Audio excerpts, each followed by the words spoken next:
ব্লুস্ট্যাক 5 সফটওয়্যারটি ওপেনিং করতে যদি প্রবলেম ফেস করে থাকেন তাহলে এই ভিডিওটি আপনার জন্য।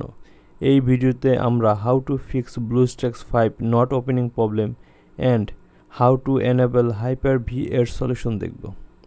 সম্পূর্ণ ভিডিওটি মনোযোগ সহকারে দেখুন। হাইপার-Vটা এনেবল করার জন্য আপনি গুগলে এসে how to enable Hyper V on Windows for BlueStack লিখে সার্চ করতে পারেন। এখানে আসলে এখানে আপনার ব্লুস্ট্যাকের সাপোর্টের যে অফিসিয়াল সাইট আছে এখানে সেই সাইটের লিঙ্কটা পেয়ে যাবেন। এই সাইটে যদি আপনি প্রবেশ করেন তাহলে আপনি এরকমভাবে দেখতে পারবেন। এখানে খুব সহজভাবে স্ক্রিনশট সহ এবং টেক্সট আকারে আপনার রুলসগুলো স্টেপ বাই স্টেপ দেওয়া আছে, যেগুলো আপনি ফলো করে খুব সহজেই এটি কমপ্লিট করতে পারবেন। আর্টিকেল লিঙ্কটি আপনি ভিডিও ডেসক্রিপশনে পেয়ে যাবেন এবং এটি কিভাবে করবেন সেটি আমি আপনাদেরকে প্র্যাকটিক্যালও দেখিয়ে দিচ্ছি। তার জন্য আপনি এখান থেকে এই যে turn Windows feature on or of eighty copy করে নেবেন। তারপর হচ্ছে আপনার উইন্ডোজের সার্চ বারে চলে যাবেন। এখান থেকে আসার পর এটি পেস্ট করবেন।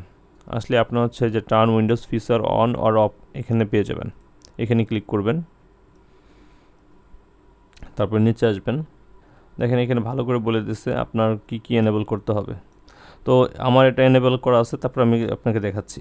আপনার হয়তো এই এনেবলগুলো থাকবে না, যেরকম হাইপার-V এটা এনেবল টিক মার্ক দিবেন। তারপরে হচ্ছে আপনার হচ্ছে ভার্চুয়াল মেশিন প্ল্যাটফর্ম, এখানে কিন্তু এই যে দেখেন মার্ক করে দিচ্ছে আপনার কোনটা। এই স্ক্রিনশটগুলোতে যেখানে আপনাদেরকে টিক মার্কের জন্য আপনার দিক নির্দেশনা দেওয়া থাকবে, আপনি সেখানে টিক মার্কগুলো দিয়ে আপনি এটি অ্যাক্টিভ করবেন। তারপর হচ্ছে আপনি ওকেতে প্রেস করবেন। ওকেতে প্রেস করলে আপনার আমার তো এনেবল করা আছে, আপনার এনেবল যদি না থাকে তাহলে হচ্ছে আপনার রেজিস্টার আসবে। আপনার ল্যাপটপ বা কম্পিউটার যেটি আছে আপনার ডিভাইস, সেটি হচ্ছে আপনি রেজিস্টার দিবেন।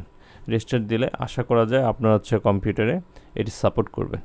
এবং আরেকটি বিষয় হচ্ছে, আপনি যখন ব্লুস্ট্যাক অফিসিয়াল সাইট থেকে নামাবেন, এখান থেকে হচ্ছে আপনি সি অল ভার্সনে ক্লিক করবেন।